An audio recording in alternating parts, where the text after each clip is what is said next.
আসসালামু আলাইকুম রহমতুল্লাহ। বেশি দিন অন্যের গোলামি করব না, কেন জানেন?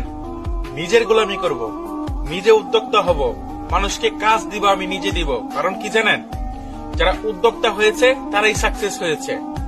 এখন কোটি কোটি টাকার মালিক যারা, তাদেরকে প্রশ্ন করেন, আপনি কি কোনো জব করে কোটি টাকা হয়েছেন, কোটি টাকার মালিক হয়েছেন, অথবা চাকরি করে কি কোটি টাকার মালিক হয়েছেন?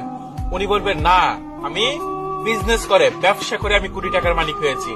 তাহলে আমি ব্যক্তিটা, আল্লাহ তাআলা যতটুকু জ্ঞান আমাকে দিয়েছে, আমি কেন অন্যের গোলামি করব? এটা একটা সিদ্ধান্ত নিয়েছি। এই সিদ্ধান্তের কারণে আমার আল্লাহ তাআলা আমার কিছু লাইফে পরিবর্তন দিয়েছে, যেটা আমি এখন ডিএক্সএন থেকে বুক করতেছি আলহামদুলিল্লাহ। এবং অতি শীঘ্রই আমি অন্যের গোলামি থেকে রিটার্ন নিব ইনশাআল্লাহ। সকলে আমার জন্য দোয়া করবেন এবং সকলে এই সিদ্ধান্তটা আপনি আপনার মাথায় সেট করে নেন যে আমি অন্যের গোলামি থেকে রিটার্ন নিব। হ্যাঁ, এখন বর্তমানে আপনি রিটার্ন নেওয়াটা আপনার জন্য ভুল, রং আইডিয়া হবে। আপনি আস্তে আস্তে রিটার্ন নেন, আপনি একটা পজিশন তৈরি করেন, তারপরে রিটার্ন নেন।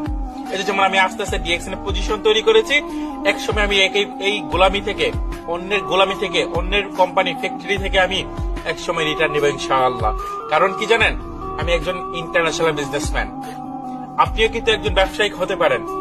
আমি তো আগেই কথাটা বলেছি, এই দুনিয়াতে যারা সাকসেস হয়েছে তারা হচ্ছে ব্যবসায়ী। তাহলে আল্লাহ তাআলা কিন্তু আপনাকে এমন কিছু কম দেয় না যে আপনি ব্যবসা করতে পারবেন না। হ্যাঁ,